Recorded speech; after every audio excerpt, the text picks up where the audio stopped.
विशेषकर तांत्रिक विधि के अनुष्ठानों के लिए सबसे बड़ा महत्ववान ये पर्व है होलिका दहन वाला। उस दिन तांत्रिक विधि से साधना की जाती है। इसकी जो अग्नि अपने घर ले जाते हैं, ये अग्नि का बहुत बड़ा महत्व होता था और है। इसको बढ़िया से इस पर्व को मनाना है। और जिनके घर में प्रहलाद जैसे शुभ रतन यानी कि पुत्र रतन की प्राप्ति करना चाहते हैं, तो जो होलिका की जो राख है, जो भस्म है, उसको लिया करके अपने घर में रखे। जिन माता को प्रहलाद चाहिए, हरि भक्त चाहिए, उनको अपने बाजू में बांध करके रखना है। उनको शीघ्र ही गर्भाधान होगा और हरि नाम संकीर्तन मन में करते चले। मैं गारंटी देता हूं, वो रक्षा बांधने मात्र से, बिगर मंत्र के, बिगर अनुष्ठान के, उस रक्षा बांधने मात्र से, उस भभूति को बांधने मात्र से 3 महीने के अंदर गर्भवती हो जाते हैं। लेकिन ये ध्यान रखना, हरि संकीर्तन करते रहना, राम नाम संकीर्तन करते रहना, तो वो रक्षा को बांधने से 3 महीने के अंदर गर्भवती, और वही वर्ष नहीं आ पाएगा और आपको शुभ संतान प्राप्त होगी, यानी पुत्र प्राप्त होगा। एक सज्जन ने कहा, महाराज मुझे पुत्र चाहिए, इसके लिए कोई उपाय करना चाहिए। वैसे तो मैं आपको बता दूं कि संतान हमेशा नेचुरल अपने कर्म विधान के आधार पर शुभ तिथि में गर्भाधान करना चाहिए। गर्भाधान कब करना चाहिए? शुभ तिथि में।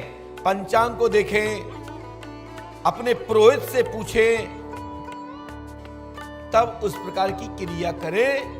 मैं गारंटी देता हूं आपके घर में शुभ संतान प्राप्त होगी। पहले भी लोग जैसी संतान चाहते थे, उस जैसा ही नक्षत्र ढूंढते थे, उसी नक्षत्र में उस प्रकार की संतान के लिए गर्भाधान की क्रिया से कर आगे मनोकामना पूरी करते थे।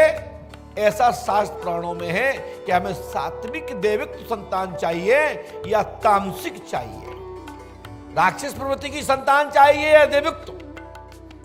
तो उसके नक्षत्र के आधार पर जैसा गर्भाधान उस स्थिति में करोगे, उसी ही संतान प्राप्त होगी। लोग कहते हैं हम तो जिंदगी भर पूजा पाठ करी, लेकिन ना मालूम ये नालायक मेरे घर में जन्म गया, जब से जन्मा और बड़ा हुआ तब से इसने मेरा विनाश कर दिया। विनाश नहीं कर दिया, विनाश तुमने कर लिया। तुमने सोच के मंथन करके गर्भाधान क्यों नहीं किया?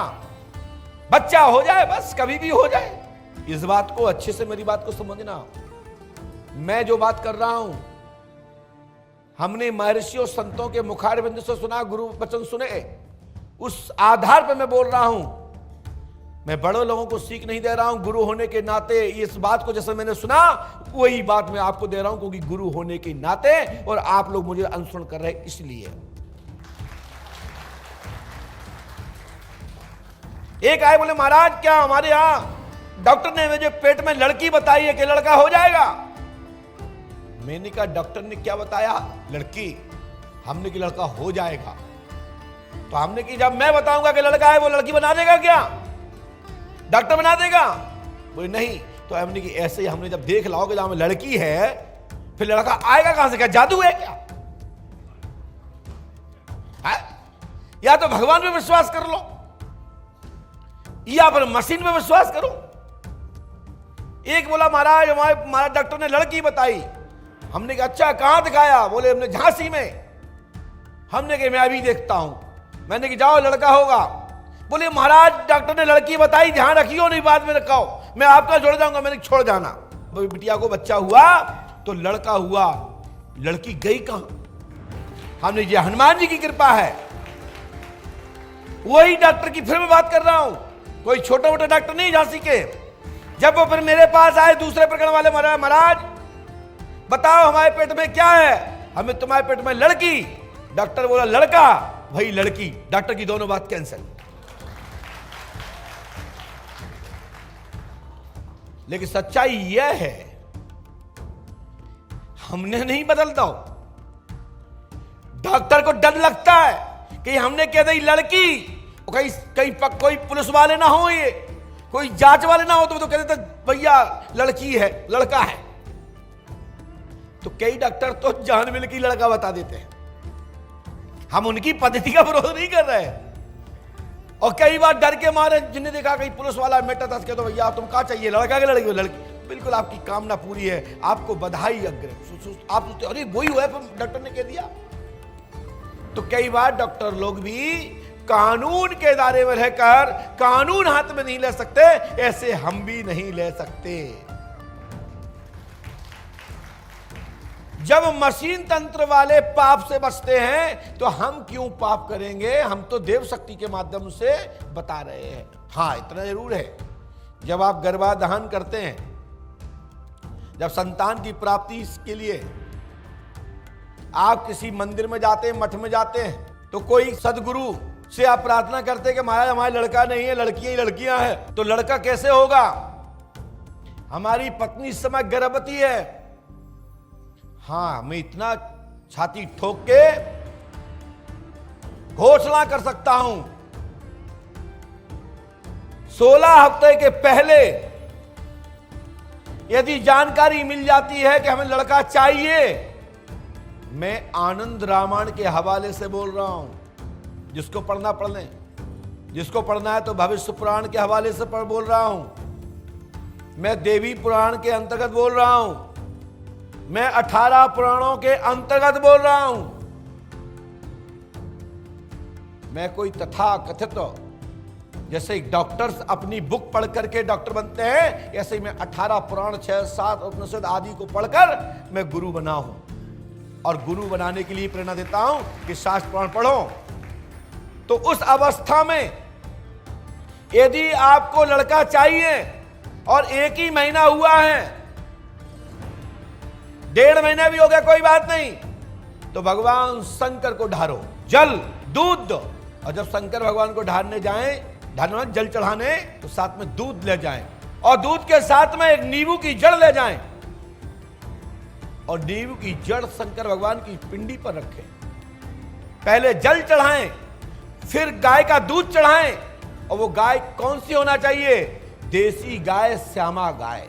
दूध और वो जड़ी हाथ में मांग लेना है, और वही घर पे जाकर के पीस के दूध में पी लेना है, जाओ लड़का होगा।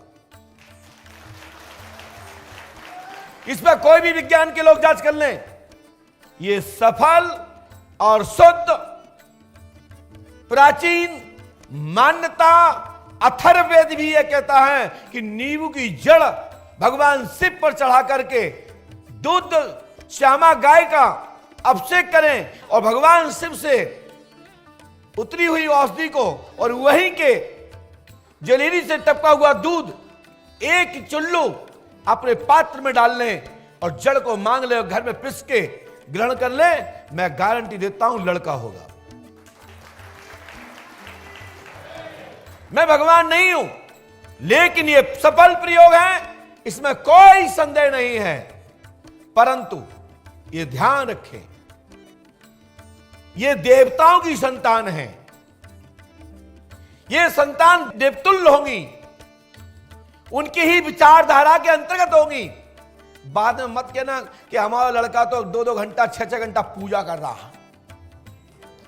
हमारे घर में डॉक्टर भी इस बात को मानते हैं, जब कोई माता बहन गर्भवती हो जाती है तो उनके आसपास में छोटे छोटे बच्चों के चित्र लगवा देती है, और एक बुक दे देती है कि आप देखिए कि इस समय तुम्हारा बच्चा इतने महीने का हो गया है, इस समय इस स्थिति में है। लेकिन कई बच्चे जन्म लेते ही वो दंड हो जाते हैं, इसलिए हो जाते हैं कि वो पूरे 9 महीने बाप मताई की आपस में लड़ाई सुनते हैं, घर की कितकित सुनते हैं, इसलिए बच्चे उसे बन जाते हैं। कई लोग महाभारत जैसे बच्चे जाते हैं, महाभारत करने लगते हैं। इसका प्रमाण है कि जब अभिमन्यु जब गर्भ में था तो अर्जुन चक्रव्यूह का भेद अपनी पत्नी को सुना रहे थे। मेरी बात सुन पा रहे हो, समझ पा रहे हो? तो वो 7 द्वार का पूरा कहानी सुनी होगी, जिसमें गुरु द्रोणाचार्य जी के द्वारा रचा गया था, जिसमें अभिमन्यु का वध हुआ था। तो ये प्रमाण लॉजिकल है। यदि ईश्वरवादी संतान चाहिए तो राम नाम संकीर्तन करना है, साथ में बच्चे को क्या बनाना है, किसकी शकल में चाहिए, उस फोटो को अपने सामने लगाइए। तो इसलिए हमारे यहां प्राचीन लोग रामायण सुनवाते थे बहुओं को। बढ़िया सुंदर सुंदर आख्यान, अच्छे अच्छे विषयों की चर्चा, तब वो संतानें ऐसी होती थी। ऐसा हमने अपने बड़े बुजुर्ग, अपने गुरुजनों के मुख से ऐसा सुना, और वह मैंने अपने शिष्यों पर प्रयोग किया, और उन शिष्यों के वो बच्चे ऐसे हुए जो आज देवतुल्य भी कुछ बच्चे हैं, जिनको हम भी कहते हैं क्या भगवान की कृपा कि इनके अंदर साक्षात नारायण का दर्शन होता है। लक्षण होते हैं, विचारधारा होती है। तो कैसे बच्चे चाहिए, कैसी संतान चाहिए, कैसी गर्भाधान करना है, उसके लिए भी हमको पंचांग, ज्योतिष, गणिताचार्यों से पूछना पड़ेगा। और जैसी संतान चाहिए उसी प्राप्त हो जाएगी। हम और आप बदल गए हैं, ईश्वर पराशक्तियों का योग व्यवस्था, क्रियाएं नहीं बदली। हम और आप बदलने के कारण व्यवस्थाएं बदल गई हैं, लेकिन हमारे यहां पराशक्तियों के ऊपर आज भी वो शास्त्र पुराण उपस्थित है, और आज भी वही माहौल, वही स्थिति, वही परिस्थिति, वही योग वाली संतान प्राप्त कर सकते हैं, और वो योग निर्मित कर सकते हैं।